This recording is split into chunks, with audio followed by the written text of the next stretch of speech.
In business tonight, young Chinese gamers are not happy with new rules that limit gaming time.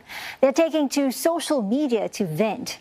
The new measures bar under 18s from playing video games for more than 3 hours a week. Beijing says the new rules are necessary to stop growing addiction to what it describes as spiritual opium. Olivia Steong joins us for more from Beijing. Olivia, can you give us a sense of users' reaction to these new rules?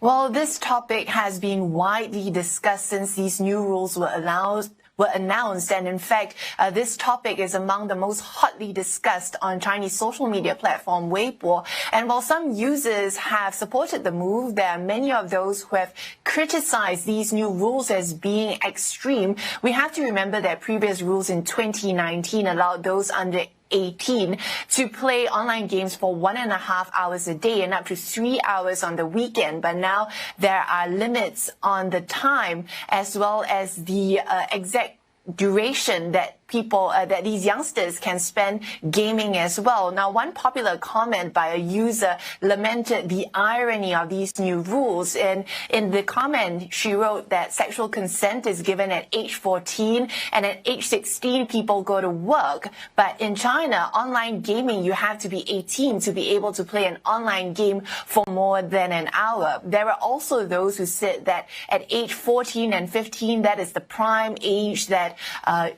the talent for e-gaming and e-sports competitively can be developed. And so it's saying that this could be a loss for China as it's been trying to push its e-sports sector as well. And there's also the possibility, some users said, of children using their parents' accounts to get around the rules. And they say that ultimately parents will have to take responsibility for their children's gaming time. All right, Olivia, more on that. Have the authorities said how they will ensure the curbs will be implemented?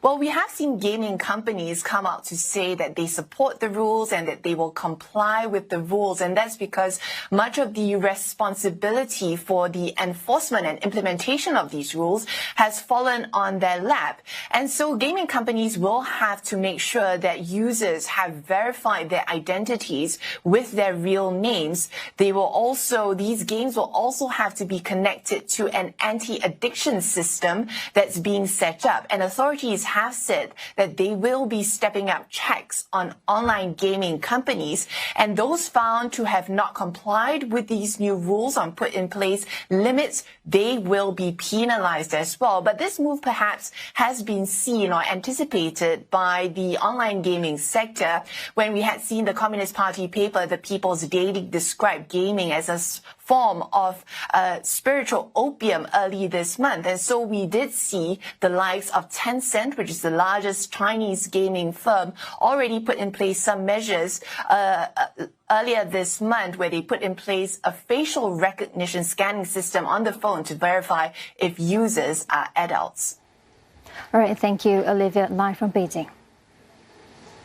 Well, the new regulations have also knocked shares of Asian video game companies. Shares of NetEase in Hong Kong, they lost 2% this session, and Tencent-backed South Korean gaming company Krafton closed 1% lower today. In Tokyo, Nexon and Koei Tecmo, which both have exposure to the Chinese market, tumbled over 3%.